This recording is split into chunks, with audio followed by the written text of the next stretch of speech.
How's it going, guys? Happy October 6th and welcome to my 31 Days of Halloween Marathon. Today I will be reviewing a pretty classic film, as you can tell by the title. And this movie's called The Wolfman. You may have heard of it. If you haven't, then you're either a caveman or you don't watch movies at all. I'm not talking about the 2010 remake, which I will review tomorrow, but I'm talking about the 1941 original Universal monster film, The Wolfman, where it's not one word like The Wolfman, it's actually two separate words, The Wolfman. So, yeah, I'm going to be reviewing that for you today. Do I really need to tell you the story about The Wolfman? I don't think so, but you know what? I'm going to tell you a little bit about it anyways, and just in case some of you don't know, because, I don't know. I'm just going to tell you anyways.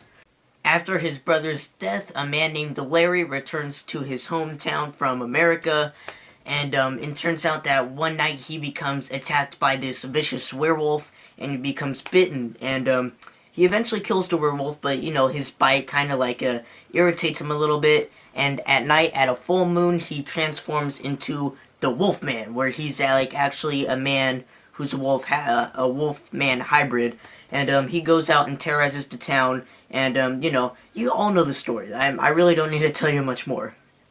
It runs a time of 70 minutes, which is only an hour and 10 minutes. It really is not that long at all, and you know, it's not torture to sit down and watch an old classic black and white movie. I know a lot of people don't like to watch black and white movies like this, myself including. I'm not a big fan of black and white movies, especially these ones that are like in the 30s or 40s. I understand they're cult classics and everybody needs to love them and respect them, because if it weren't for these, we wouldn't have the movies we have out now. But I mean, you know, it does get boring because we're so used to the stuff we see nowadays, and we look at this and it's just very boring. But back then, like, this was some pretty scary, serious stuff.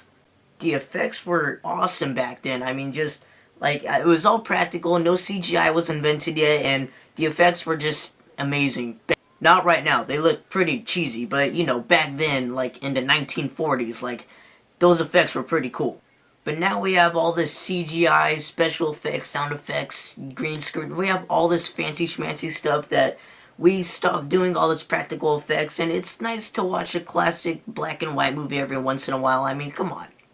The Wolfman is one of the Universal monster movies, the original classics. It's this, Frankenstein, the Mummy, Dracula, the Creature from the Black Lagoon, you know, all those good stuff.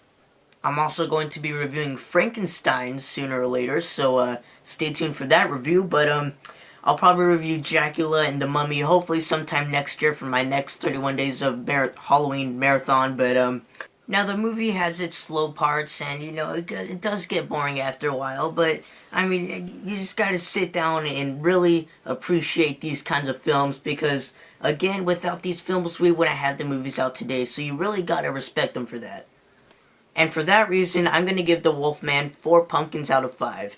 I know some people would rate it like a perfect 5 out of 5 score, but, you know, as for me personally, I'm not a big fan of black and white movies. I do not mind watching them at all, but I would just much rather watch, you know, a movie with color, because that's what I'm used to nowadays. I wasn't born in the 30s or 40s, so I'm not really used to the black and white. I'm just a kid, but, I mean, it's a fun watch. I mean, if you haven't seen this movie, please go watch it. I mean, just go appreciate classic cinema.